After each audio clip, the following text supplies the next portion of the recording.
Estropezo sinadura gaur goizen 10:04 den dala, eta adierazteko kontran garela, eta hortarako jende pilo bat bildu geha, eta bueno, aberre konturatzen dira behingoz, hau serion dijola.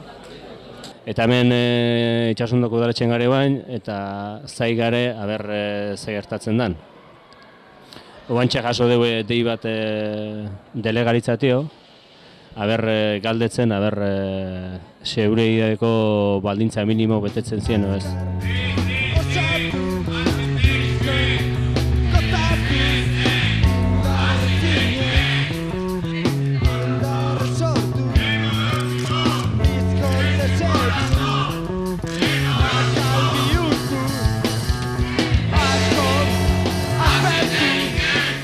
Ematen duenez, ean arten eztabaidatzen o erabakitzen aurrea jungo ban, o ez, o saiatuko dien, o ez.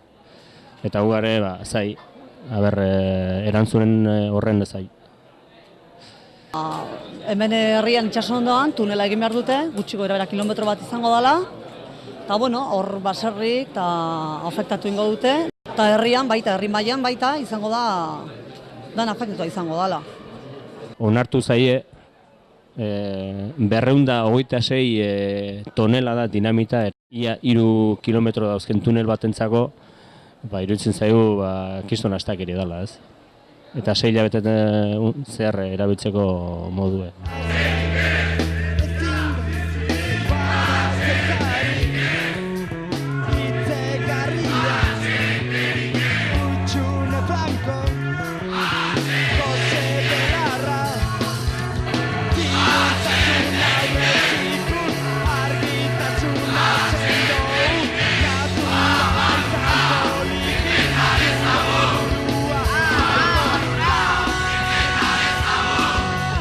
Herritarrok ez dugula onartzen honelako infrastruktura txikitzaileik gure nahian gainetik.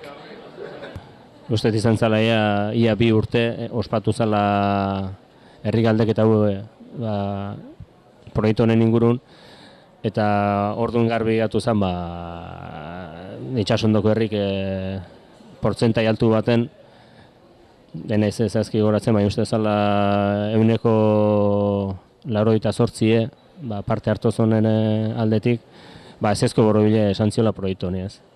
Ez direz eta azaldu gurekin hitz egitea.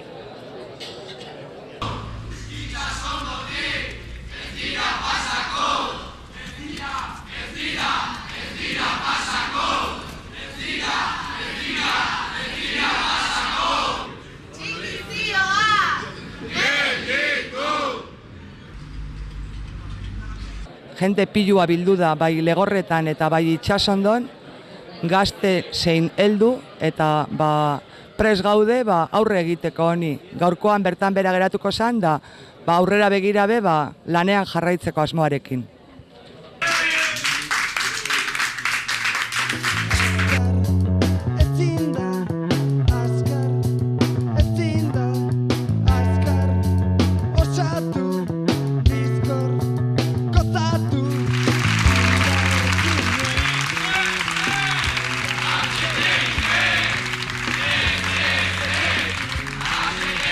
Gero hau eta gehi hau gara aurka gadenak, eta gure danon indarra bildu eskero argi dago posible dela aukera daukogula eta lortuko dugula gelditzea.